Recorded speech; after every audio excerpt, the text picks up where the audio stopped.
Pessoal, tudo bem com vocês? Vamos para mais uma aula de nefrologia. Na aula de hoje nós vamos falar sobre aquela assistência de enfermagem no sentido mais amplo aos pacientes renais crônicos, tá? Principalmente aqueles que fazem a hemodiálise.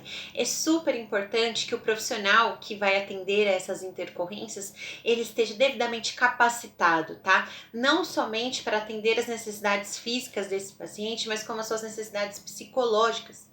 Tendo em vista que todo paciente de doenças crônicas, ele possui aí uma alteração na sua qualidade de vida, né? Uma vez que o paciente tem uma doença crônica, o que é uma doença crônica? É aquela que demanda de cuidados e manutenção diários, né? Então, tendo em vista isso, obviamente, consecutivamente, a qualidade de vida dessas pessoas, ela fica de fato reduzida.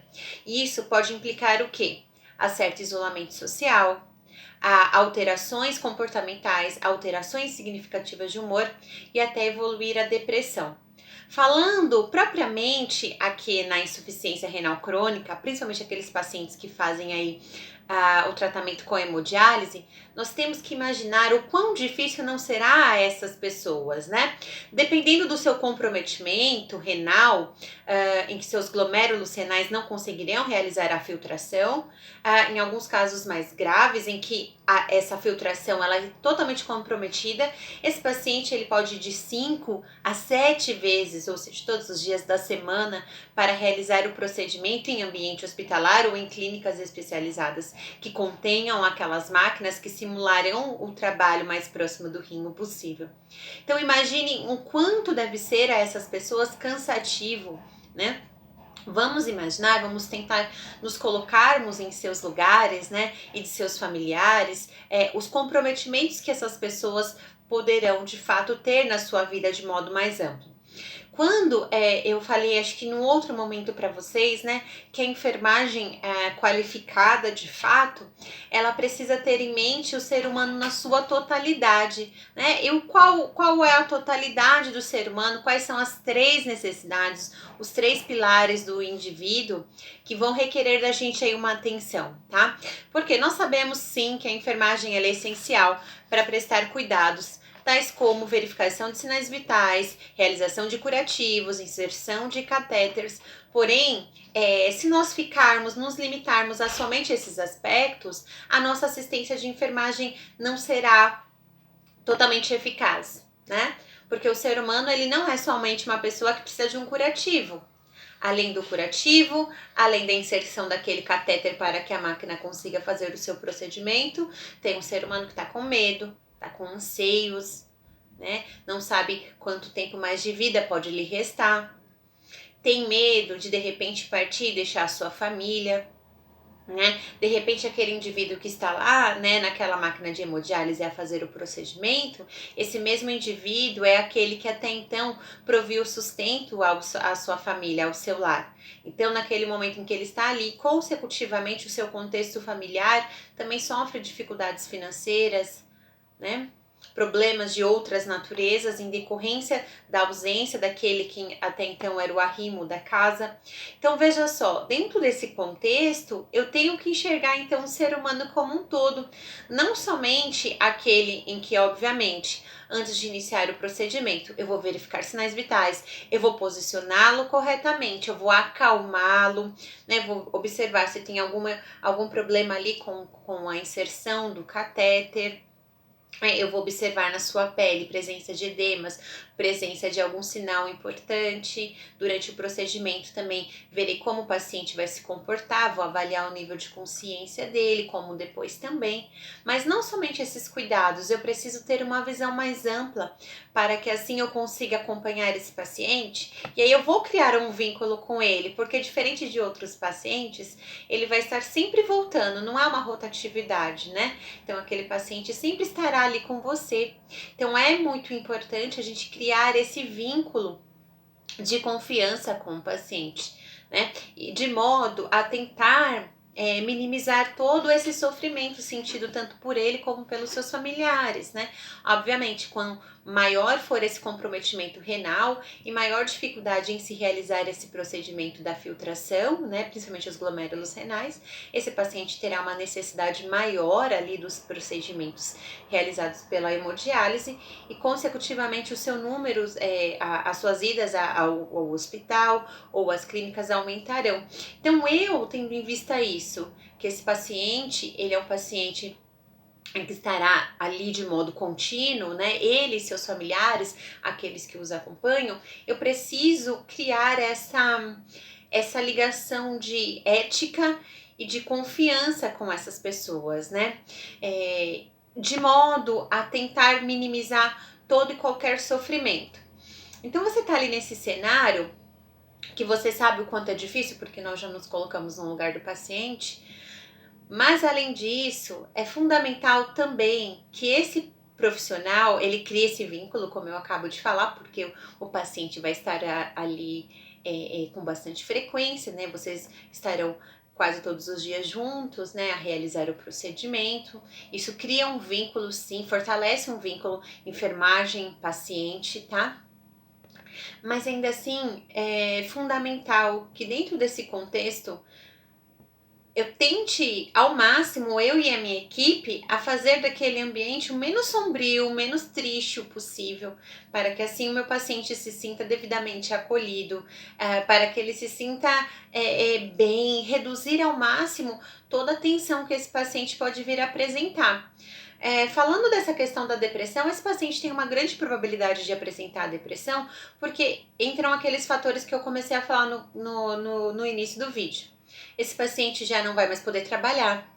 Esse paciente ele vai ter que ir todo dia ao hospital, isso cansa. Esse paciente tem incertezas do futuro, até quantos anos ele sobreviverá a depender desse procedimento. Esse paciente, ele já não se sente mais importante na sociedade, uma vez que ele já não trabalha, ele já não provê o sustento do seu lar. Esse medo também, né, dessa questão social, quem vai cuidar da minha família, né, essas incertezas também é um fator predisponente. E falando dentro dos aspectos físicos, as restrições alimentares, né? São pessoas que às vezes não têm condição de respeitarem ali uma dieta mais aprimorada, né? Porque a família faz as suas refeições e consecutivamente esse paciente terá um cuidado maior em questão do consumo de proteínas, de sais minerais. Então, às vezes isso dentro do contexto social é difícil a este indivíduo. Então, se torna aí um dos fatores desencadeantes também. A privação de alguns alimentos também, né? Restrição hídrica também. Então, o sistema imunológico debilitado, dores. Então, todas essas questões, elas contribuem para que esse paciente desenvolva esse diagnóstico. Tá? Então, tendo em vista todas essas questões físicas que a gente acaba de explicar, aliadas aos comprometimentos sociais e psicológicos desse paciente, eu tenho que me colocar no lugar dele, né? Aquilo que nós chamamos de empatia, para tentar validar aquele sentimento. Esse seu paciente, né, quando a gente fala de fazer com que esse ambiente seja tranquilo, eu não posso desmerecer as suas emoções, os seus anseios, os seus medos, eu não serei ética, tá? Porém, eu preciso mostrar que eu entendo a sua dor, de modo a criar esse vínculo aí de confiança, tá? Com o meu paciente, mas ainda entendendo tudo isso, tentando ao máximo transformar aquele ambiente em que o nosso paciente estará de modo contínuo, tentando fazer o mais acolhedor possível, tá? Já que esse paciente ele vai precisar tanto ir às clínicas de hemodiálise, ir ao hospital, ao setor onde a hemodiálise é realizado, sendo assim, eu preciso fazer com que seja menos traumático possível, né? Eu preciso ter a abordagem correta, ética, explicar como esse procedimento realiza, qual é o trabalho da máquina, tá? Eu preciso fazer isso para que assim a gente consiga minimizar o medo, a ansiedade. Eu preciso trazer segurança ao meu paciente, para que assim ele sinta que vale a pena essa privação da sua vida. Assim como é um trabalho super importante a se realizar com seus familiares, tá? Então, o familiar, ele também está nessa manutenção. O familiar de um paciente crônico, principalmente renal, né, que todos os dias vai ali até a máquina de hemodiálise, até aquele setor, todos os dias, para ele também é um tanto quanto cansativo. Então, se eu também não o acolho dentro do meu processo de assistência de enfermagem, nós corremos aí o risco de, ao invés de um paciente, nós termos dois pacientes, né? Obviamente, com outro diagnóstico, né, com ansiedade, com depressão, mas existe uma grande possibilidade desse familiar que acompanha esse paciente de desenvolver também aí alguma patologia em decorrência do estresse, do cansaço, que é todo dia estar acompanhando o paciente ali e vendo a sua dependência daquele procedimento, por mais que seja um procedimento super eficaz, feito de modo super responsável, ainda assim pro familiar é um tanto quanto desgastante isso, né? O fato de não poder viajar, o fato de todo dia ter de estar ali. Então, eu também não posso me esquecer desse conceito e também preciso agregar o familiar ao meu plano aí de cuidados de enfermagem, tá? Então, ele também demanda do meu cuidado, ele também demanda das minhas explicações, ele também demanda do meu entendimento. E o profissional de enfermagem, eu sempre falo isso, né? Ele precisa ser uma pessoa com muita visão. Então, quando eu começo a atender um paciente e eu começo a observar alguns sinais de extrema tristeza, de apatia, de desânimo, eu tenho que ter a concepção que dentro do contexto hospitalar onde eu trabalho, da clínica, existem aí outros profissionais de saúde, cada qual com a sua especialidade, que vão agregar ao tratamento desse paciente. Então eu tenho que ter essa visão, porque nós estaremos na linha de frente com esse paciente. Então eu tô ali, eu tô vendo o seu comportamento, eu estou observando os sinais do seu corpo, eu estou ali de modo muito mais direto com esse paciente. Então a minha visão, de um modo mais abrangente, ela é fundamental para que assim eu consiga ajudá-lo, o paciente, nos aspectos mais amplos. Então você começa a cuidar desse paciente, de repente uma senhora, e você sente que ela tá muito desanimada, que ela tá muito caída, que ela, sabe, ela tem assim uma apatia muito grande, sabe? Você vê que é uma tristeza assim que paralisa, literalmente a paralisa.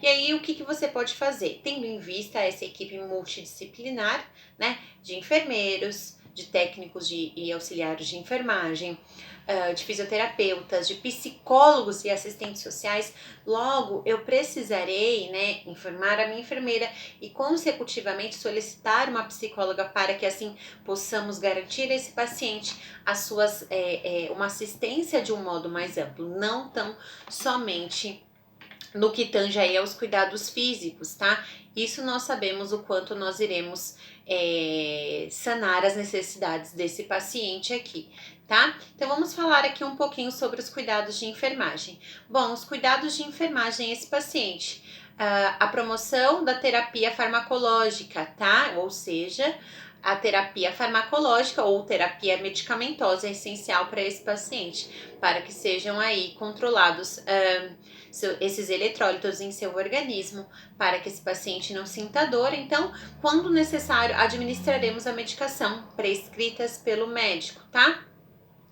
Atendimento às necessidades psicossociais, essas que eu acabo de explicar a vocês, né? As necessidades psicológicas aliadas às necessidades sociais, né?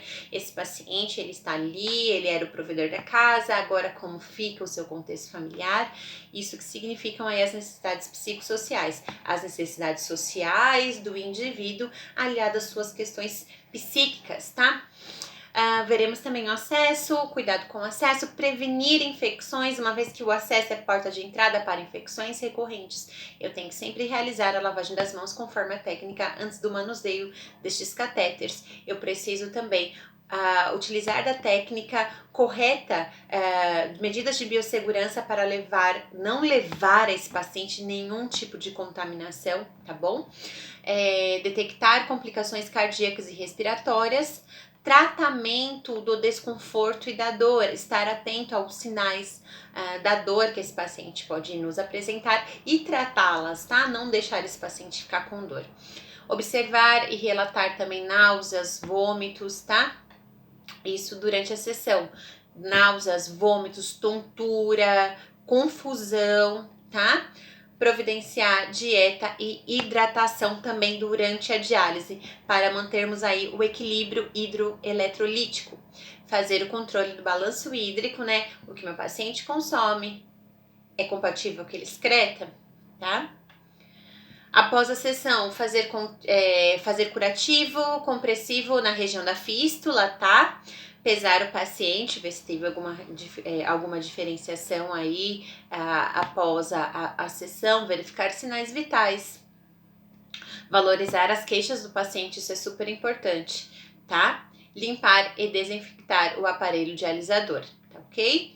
E falamos também sobre essa questão de ver o paciente dentro da sua totalidade, tá? E ao repararmos alguma diferença na questão emocional desse paciente, nós brevemente devemos ali solicitar, informarmos a enfermeira responsável do setor e consecutivamente solicitar a um serviço de assistência social e de psicólogos para evitarmos, porque a demanda de pacientes renais crônicos que se submetem à hemodiálise e que depois apresentam um diagnóstico de depressão é muito grande. Então, a gente precisa ter essa visão mais ampla e logo no começo, já de fato, intervirmos para evitar que esse quadro se avance, tá bom? Pessoal, muito obrigada, nos veremos daqui a pouquinho no fórum. Obrigada.